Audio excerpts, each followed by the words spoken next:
Thank you for joining me today. I'm God's servant, Maxwell Nnawuihe. I'm really scared. I am very, very scared. Right inside of me, I am really scared. I'm being honest with you. How fast and how quick and how soon can people change?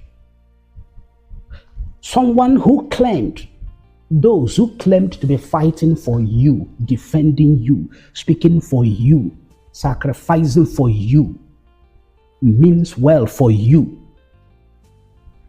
so quickly, abruptly, turns around to speak against you and to produce what could be regarded as one of the strongest talking points for your enemies to use against you. IPOB is a personality cult. Nnamdi Kanu is a manipulator. Nnamdi Kanu is a fraudster. Nnamdi Kanu operated with false doctrine. Nnamdi Kanu is a liar. Nnamdi Kanu is a deceiver. Nnamdi Kanu has made the Biafran struggle or the IPOB or Biafran movement all about himself. Let's get into the details of this. Who is saying all this? On the 17th of June, 2026, Nnamdi Kanu dissolved the third administration of IPOB, the DOS being the third administration that he was, or he appointed in the month of March 2017, according to the story or the history, when he was at the Kuje prison, and now dissolves the third administration from Sokoto prison with reasons listed out. And this lawyer of Nnamdi Kanu, who fought, who defended, who called him the indefatigable supreme leader of IPOB, who said all manner of beautiful things about his integrity, about his truthfulness and honesty, all of a sudden turns around to begin to speak against him. He tagged it Monday Musing. When the ear rejects wisdom, the head pays the ultimate price. The unavoidable collapse of personality cults. He is calling IPOB a personality cult. Dissecting the illusion of landlord-tenant and employer-employee relationships in a self-determination movement, the inherent and inalienable power of the people to rescue a sinking ship. So IPOB, he is now describing it as a sinking ship. The above captioned subject resonates profoundly with the timeless Igbo adage that teaches that whenever the ear rejects wisdom, the head inevitably bears the consequences, or the consequence. It is one of life's enduring ironies. When mortals begin to play God, they eventually encounter the limitations of their humanity. Mortals. So he is saying that Nnamdi Kanu is playing God. This is coming from the lawyer of Nnamdi Kanu. If he is still representing Nnamdi Kanu, will he write all this? There are still more that he said. Indeed, when one man gradually becomes the movement itself, when dissent is criminalized, criticism demonized, and accountability extinguished, the inevitable collapse of a personality cult becomes not a possibility but a certainty. One man becomes the movement itself. He is now saying that Nnamdi Kanu has become the movement IPOB. When dissent is criminalized, criticism demonized, and accountability extinguished, why not wait for him to come out from the prison before you can call him for accountability? The inevitable collapse of a personality cult becomes not a possibility but a certainty. Personality cult. The words he is using. Let me ask again, if he is still defending Nnamdi Kanu, if he were to still be the lawyer of Nnamdi Kanu right now, would he be writing all this? any movement, organization, or project in which a single individual arrogates unto himself the purported absolute power to determine the destiny of hundreds of thousands or even millions of unsuspecting followers through deception, manipulation, intimidation, blackmail, false doctrine, calculated fraud, is already laying the foundation for its eventual destruction. So he is saying that Mazi Nnamdi Kanu has arrogated to himself the absolute power to determine the destiny of hundreds of thousands or millions of unsuspecting followers through deception. Through deception. The same person you were represented in court all the way from 2016. So you knew that he has been leading, according to you, the people, unsuspecting followers through deception, and you were still defending him and you never said a word. And you will come out and be praising him and the people will be listening to you. Are you a deceiver or not? Through manipulation. So you know that Mazi Nnamdi Kanu has been manipulating Biafrans or manipulating his followers, and you were defending him. And you were singing his praises for how many years? Since 2016, until he debriefed you, until he asked you to step down from his case. You now come out to tell us that he's a deceiver and he's a manipulator.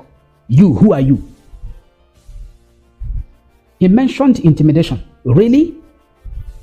He mentioned blackmail. So Mazi Nnamdi Kanu has been intimidating and blackmailing people, and you were defending him for how many years? Through false doctrines. So he has been propagating and teaching false doctrines, and you never told us as his lawyer. And calculated fraud. So you know that he has been practicing or carrying out calculated fraud. And you have been defending him until you are sacked. So who are you? That he is laying the eventual destruction or the foundation for the eventual destruction of IPOB. So you are saying that IPOB will be destroyed eventually. Let's continue.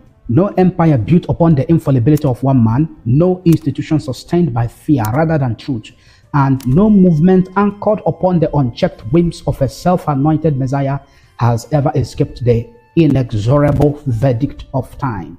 So you are saying that Mazi Nnamdi Kanu is self-anointed Messiah. I hope you are watching and listening. This is coming from the former lawyer of Mazi Nnamdi Kanu.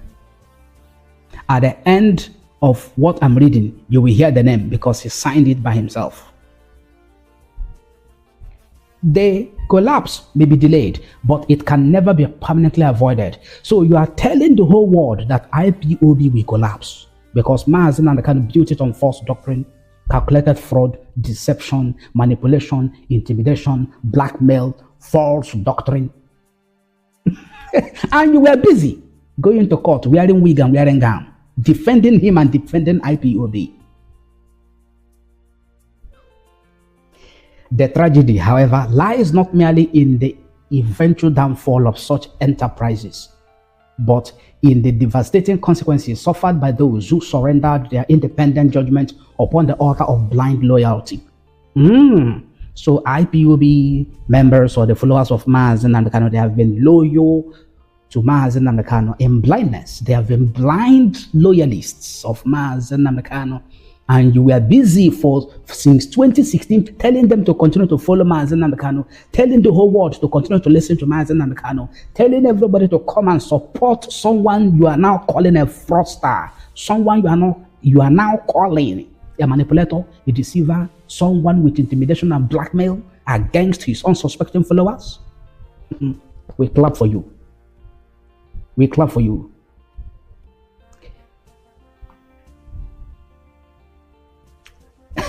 By the time the edifice begins to crumble, the damage is often so extensive and profound that no remedy can fully restore what has been lost.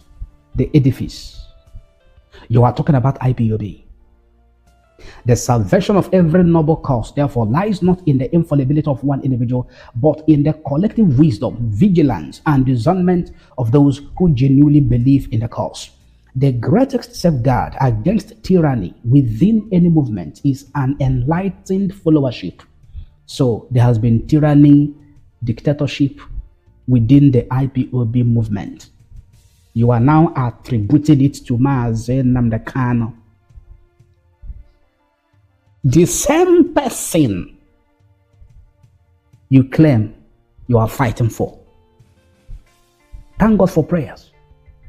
Those of you that have been with me for a very long time, those of you that have been following us in our prayers, more especially those prayers we prayed with the book of Psalms chapter 55 from verse 9 to 10, the prayers we prayed with the book of Genesis chapter 11, with the book of Genesis chapter 11, we have been praying a lot of prayers, asking God to cause confusion in the midst of all these people who are actually working indirectly against the release of Nnamdi Kanu and the freedom of Biafra. That God will cause confusion among them, that God will confound their language, that God will not allow them to continue to speak with one voice. All those prayers are beginning to manifest. They have been manifesting from stage to stage. And we are beginning to see who and who are on the side of Nnamdi Kanu, who and who are on the side of real, genuine concept of the freedom of Biafra. We are beginning to see them. Why not wait for Nnamdi Kanu to come out and let him speak for himself?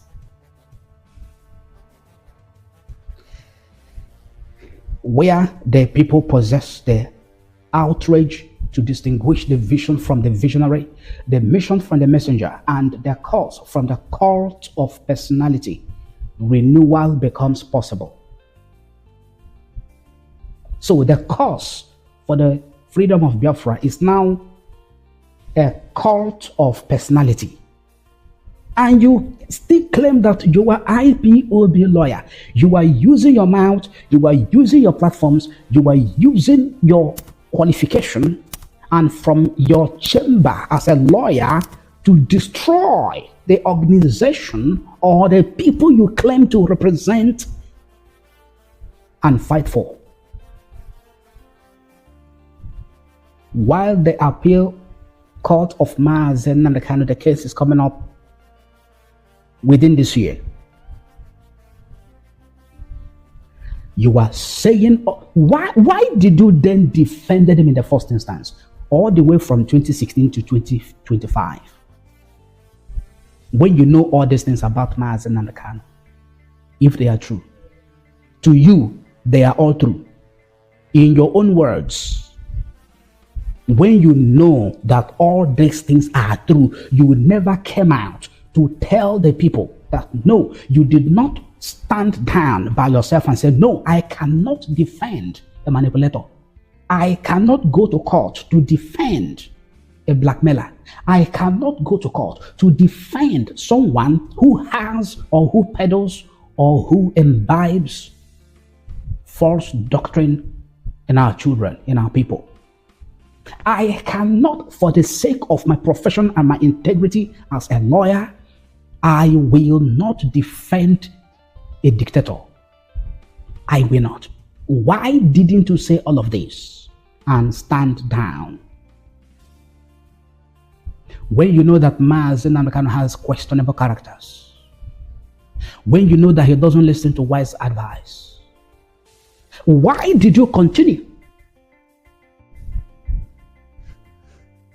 until he sacked you? You were not the only one that was sacked. Why is it that up to now Chief Mike Ozekome has not been writing all of these type of messages, spewing a lot of things in condemnation of Nnamdi Kanu? Why is it that up to now Chief Kanu Agabi and other sons that Nnamdi Kanu asked to withdraw or to step down from his case have not been writing all this every week? Only you. Only you knows how to write. Only you is learned. Only you is an erudite learned friend or lawyer. Only you is abused, is insulted. Only you. Other lawyers were not insulted. Other sons were not insulted. Chief Mike Ozekome was not insulted. He has not been affected. He has not suffered any loss at all. Only you.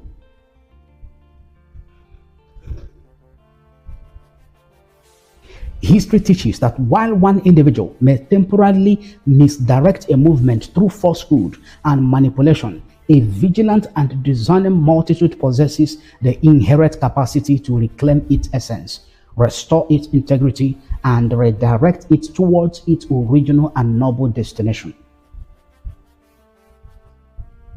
So, you know that Mazi Nnamdi Kanu has been misdirecting the movement, misleading, in other words, the movement, and you kept it to yourself until you were sacked. You are now telling us all this, and you want us to believe you?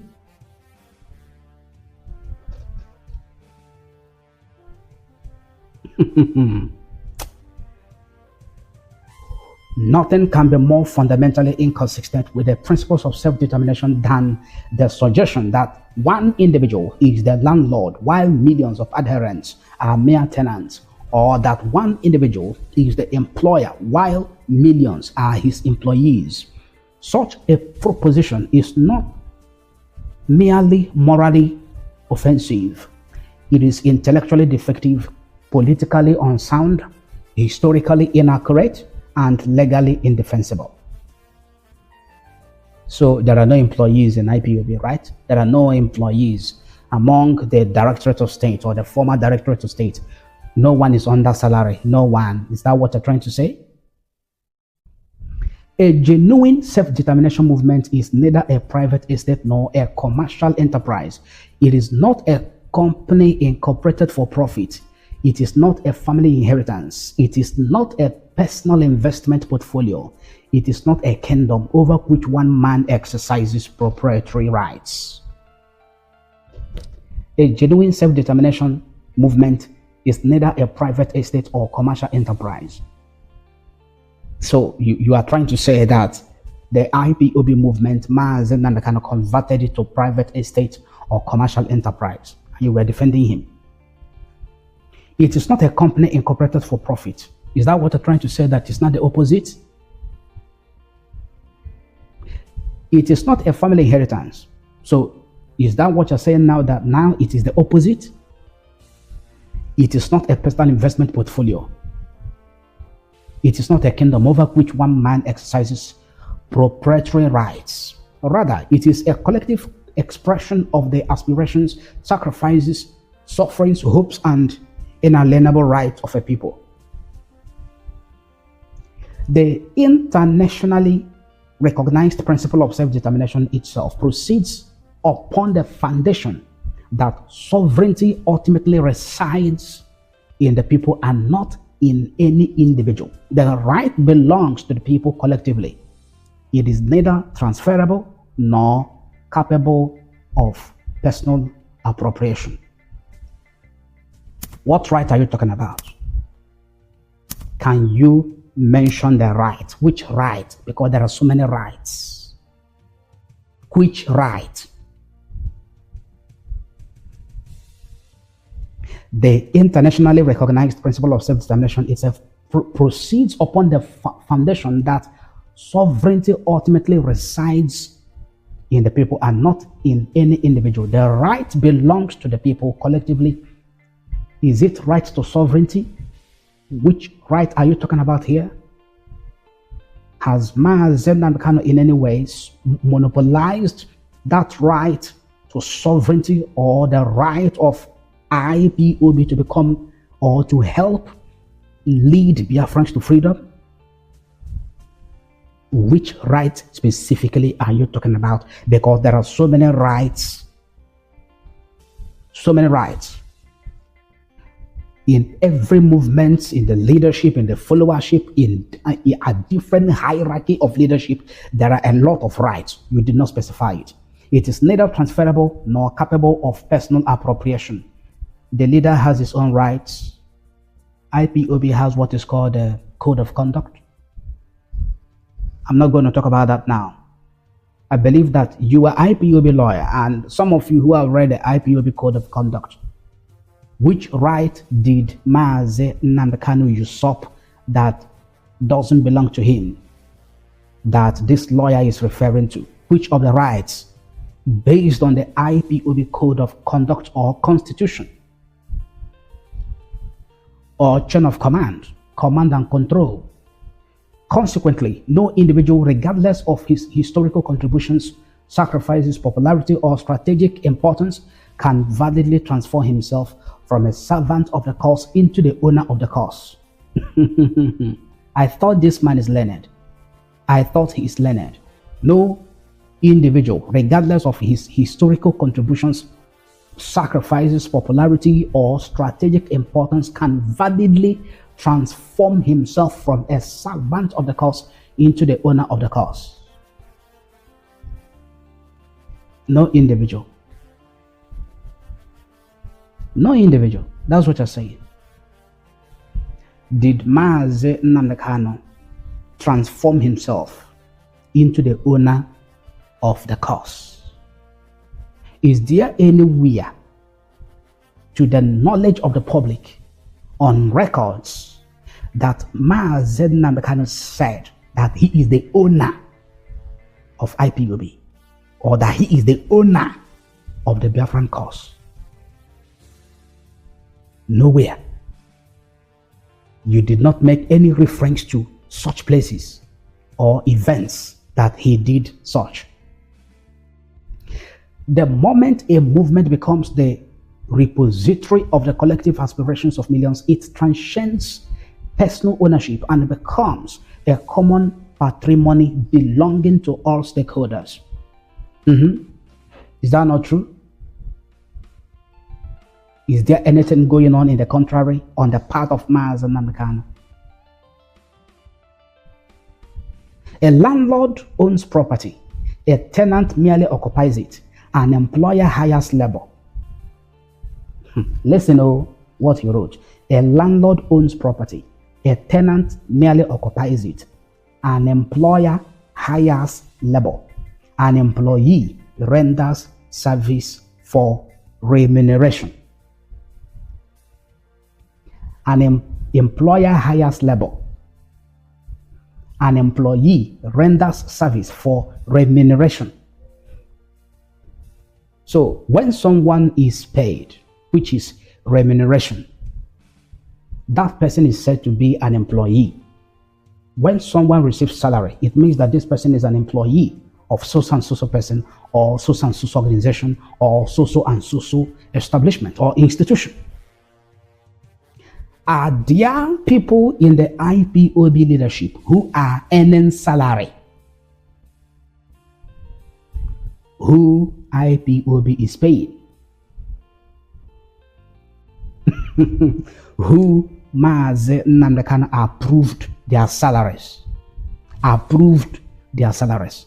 Are there people in IPOB, either the sacked or dissolved DOS or the current leadership as it is, that are being paid salaries? Are there people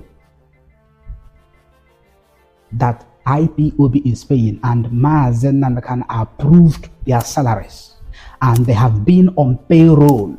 Those of them that are expelled, or those of them that are no longer in IPOB, were some of them receiving salaries before their expulsion, before they were removed, before they resigned, or before they left IPOB? So they rendered service for remuneration. Who hired them? An employee. He that hires can fire. If you are paid for a certain service or assignment or service, and you don't abide by the terms and the conditions, or the principle, the guiding principle of that establishment or organization or institution, he that approved your salary, he that has the right, or he that employed you, or he that accepted the employment and approved it and approved your salary, has the right to fire you. That is your boss. He hired you. or that is your leader in this context, is your leader. Neither relationship bears the slightest resemblance to the structure of self-determination movement. He is trying to say that none of this has the resemblance of the structure of a self-determination movement. What are those resemblances he's talking about? A landlord owns a property, a tenant merely occupies it, an employer hires labor, an employee renders service for remuneration. Neither relationships, neither of these things mentioned now bears the slightest resemblance to the structure of a self-determination movement. If that is true, that none of these resemble the structure of a self-determination movement, why then are some people being paid in IPOB? Or some of them who were expelled, why were they being paid? If this does not resemble the structure of a slightest or of a self-determination movement, it doesn't resemble it. An employer hires labor. It doesn't happen in self-determination structure. An employee renders service for remuneration. The service you render, you are not paid. You are doing it free of charge. That is how it's supposed to be in a self-determination movement. Why were these people being paid to do their work? When the former deputy of Nnamdi Kanu was there as the former deputy, he was paid. Currently, there are a lot of them receiving payment. Neither relationship bears the slightest resemblance to the structure of a self-determination movement. Followers are not tenants occupying another man's political estate. Neither are they employees receiving wages from a political employee, but they are receiving payment. Those of them who were expelled and those of them who left IPOB some time ago from the leadership, some of them were on a payroll. They were receiving salaries. They were paid. And you say that neither are the employees receiving wages from a political employer. They are stakeholders, okay? And they were still being paid, stakeholders who are receiving salary. They are co-owners of the dream. The owner is still being paid, okay? They are co-travelers in the struggle. They are the very source from which the movement derives its legitimacy, strength, relevance, and existence. Without the people, there is no movement. Without the people's sacrifices, there is no struggle. Without the people's collective commitment, there is no legitimacy. The movement therefore belongs not to any individual, but to the people whose blood, tears, sacrifices, resources, and unwavering faith sustain it. This reality completely destroys the illusion of proprietary ownership frequently advanced by those who mistake leadership for ownership and stewardship for dominion. Cult followership begins when independent thoughts end. It flourishes in environments where questioning is branded as betrayal, where dissent is treated as sacrilege, and where the utterances of one individual acquire the force of divine decree. In such circumstances, followers gradually cease to be participants in a cause and become instruments in the hands of those who manipulate them.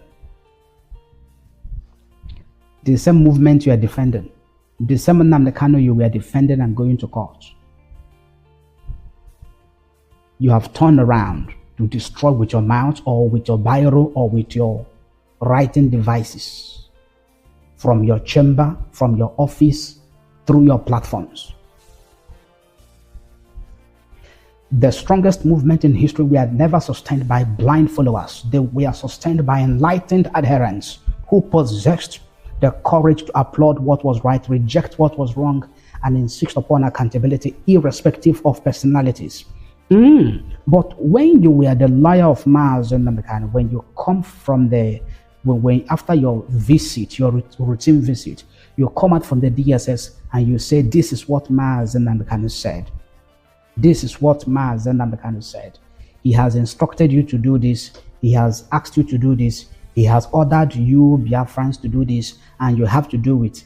So that time they were not blind followers. that when you come out from the prison or the detention and announce to the world and to followers of Mazi Nnamdi Kanu, ezigbo ụmụ Chineke. When you announce to ezigbo ụmụ Chineke and you say, look at what Onyendu said. This is what Onyendu asked you to do. Onyendu asked you to do this. Onyendu asked you to do this. And you also send a message to the leadership at different levels.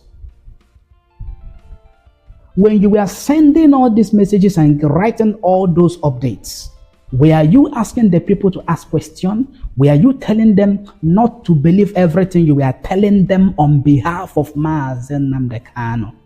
Were you writing those updates and you were telling the readers of the update and say, please, all these things I'm writing and saying that these are the things that Mazi Nnamdi Kanu asked me to tell you. Please, don't be a blind follower. Make sure you confirm if they are true or not.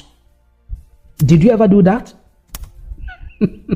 Now that you are no longer the lawyer of Mazi Nnamdi Kanu, all of a sudden, the followers of Mazi Nnamdi Kanu who are loyal to him are now blind followers. But when you were defending him and going to court on his behalf, you were telling them to do everything he has asked them to do, without question, without contention.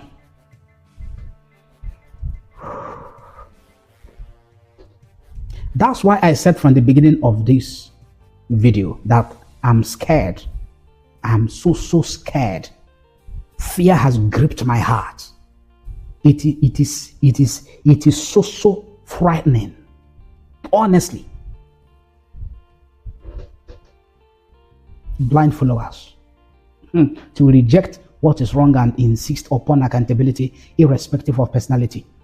In all the years you represented Mazi Nnamdi Kanu in the court from 2016 to 2025, did you ever tell Biafrans to insist on accountability from Nnamdi Kanu? Did you ever tell them to insist? Did you ever tell them to challenge the instructions he has given, to challenge the things he has told them to do, the orders he has given? Did you ever tell them to reject it and subject all those updates and those information to scrutiny?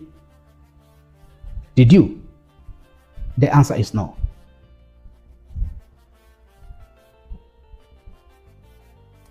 Such people understood that loyalty to principles must always supersede loyalty to individuals. The interests of millions can never be subordinated to the ego, ambitions, emotions, whims, or proprietary claims of a single individual. Look at the things he is saying about Nnamdi Kanu.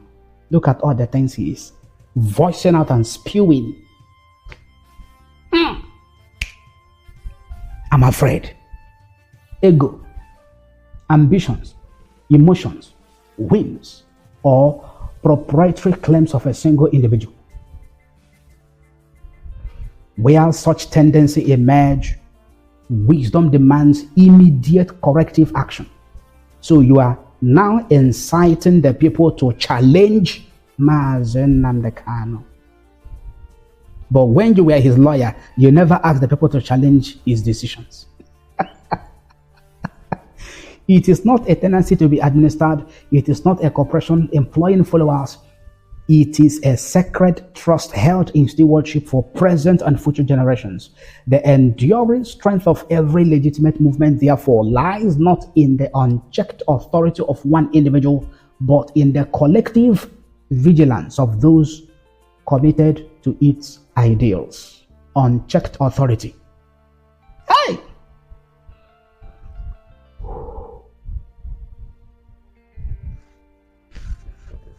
Unchecked authority. All of a sudden, you turned around to say that Mazi Nnamdi Kanu has been exercising unchecked authority. Only you is a lawyer. Only you is insulted by Nnamdi Kanu. Only you. All the lawyers, Vincent Obeta, Barrister Vincent Obeta, was removed and was replaced by Barrister Ifeanyi Ejiofor. in January, if I'm not mistaken, in January 2016.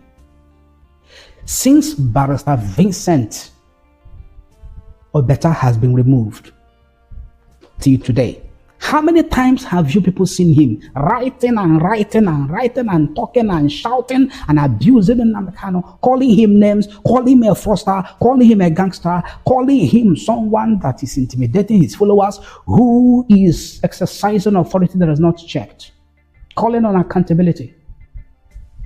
Since Vincent Obeta was removed from the representation of Nnamdi Kanu as his lawyer, how many articles, how many editorials, interview, you go from one television, you go from one media platform to another, you go from one podcast to another, you go from one live stream to another, spewing and condemning the same man you claim you were fighting for. You have made sacrifices for him. You are the only one so upright, you are so learned, you are so intelligent, you meant so well. If actually you meant well and this man rejected you, or out of misunderstanding, he asked you to withdraw your services, he asked you to step down, he sacked you, he debriefed you. If actually you meant well, why turn around to destroy him, to say all these things? These are not the only thing that he has been saying or writing. But today, when I came across this, I became so scared that I said, no, this is too much. Chief Michael Zekome is busy with his work, minding his own business. Chief Kanu Agabe, a lot of other seven sons who came with Chief Kanu Agabe, apart from other sons who have been removed from the case of Nnamdi Kanu, all of them are minding their business. You are the only one. Oh, God in heaven. God in heaven. The enduring strength of every legitimate movement, therefore, lies not in the unchecked authority of one individual, but in the collective vigilance of those committed to its ideals. And whenever the people awaken to this truth, no deception can permanently enslave them. No personality cult can permanently dominate them. And no individual can permanently appropriate what rightfully belongs to millions. So you are saying that Nnamdi Kanu has enslaved his followers and Biafrans. And you knew all these things, you never told us. You are partner in the same scheme of things. You joined him to enslave us.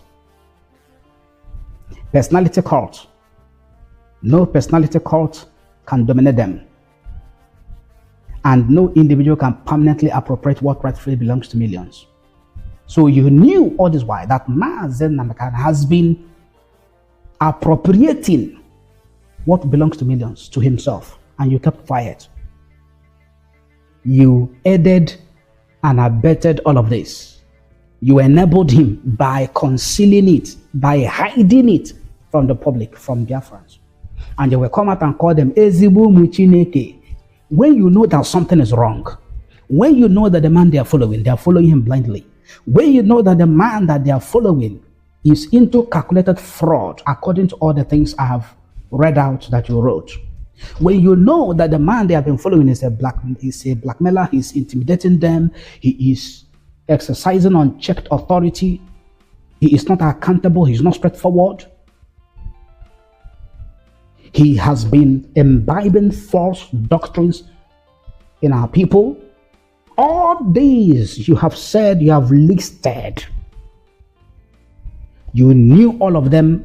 You never said anything. You kept quiet for how many years? From 2016 to 2025.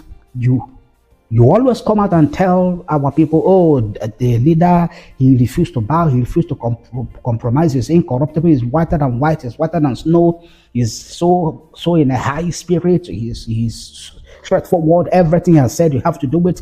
Ezigbo Muchineke. Until you were fired. You now begin to bring out all these things.